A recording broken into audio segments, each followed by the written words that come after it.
সে রোজ আদালতে আসে। আদালতের ওই বিশাল গম্বুজওয়ালা লাল দালানটা এখন তাকে চেনে।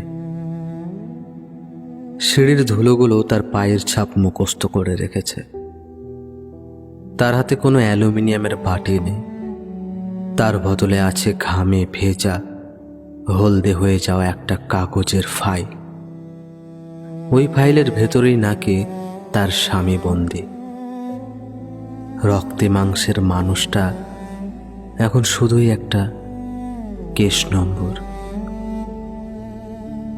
পথচারীরা তাকে পাগল ভাবে, উকিলরা ভাবে বিরক্তির কারণ, কিন্তু কবি দেখেন এক অদ্ভুত প্রহসন।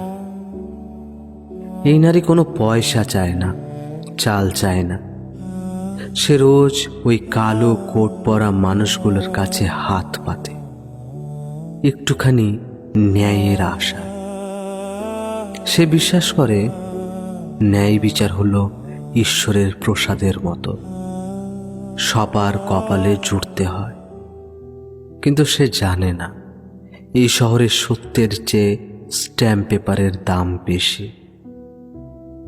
তার স্বামী নির্দোষ কি দোষী, সেই তর্কের চেয়েও বড় সত্য হলো তার অপেক্ষা। সে দেখে আদালতের মাথায় দাড়িপাল্লা হাতে যে নারী মূর্তি দাঁড়িয়ে আছে, তার চোখ বাঁধা, আর নিচে এই জীবন্ত নারী মূর্তিটি অপলক চেয়ে আছে। তার চোখ খোলা, কিন্তু জগৎ তার প্রতি অন্ধ। সে ভিক্ষা চাইছে, তার স্বামীর হৃদ সম্মান, তার ঘরে ফেরার অধিকার। প্রতিদিন সূর্য ডোবার সময় সে যখন ফাইলটা বুকের কাছে জড়িয়ে ধরে বাড়ি ফেরে, তখন মনে হয় সে কোনো পরাজিত সৈনিক নয়, বরং এই বিচার ব্যবস্থার গালে এক নিঃশব্দ চড়।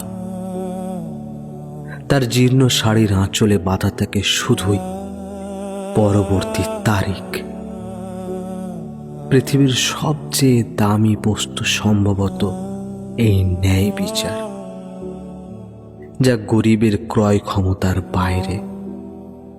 তাই সে রোজ ভিখারির মতোই হাত পাতে, যদি দয়া করে কেউ তার স্বামীর জীবনটা ফেরত দেয়।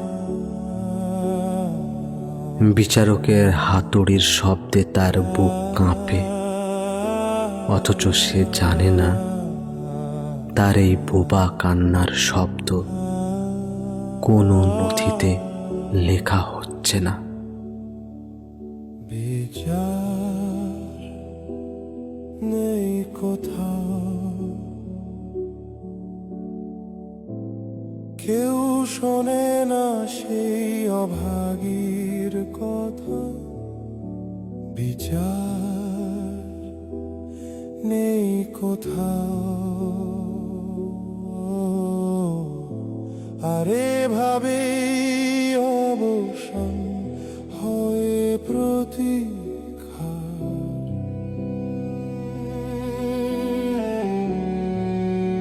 বিচার নেই কোথাও,